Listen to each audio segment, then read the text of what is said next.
En este capítulo 10 de Los libros de mi biblioteca, veremos la guía Woodpeckers of the World, The Complete Guide, Carpinteros del Mundo, la guía completa, del autor Gerar Gorman.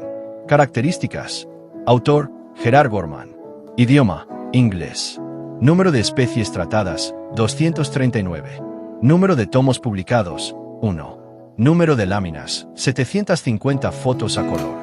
Número de páginas: 528. Editor: Christopher Helm. Encuadernación: tapas duras.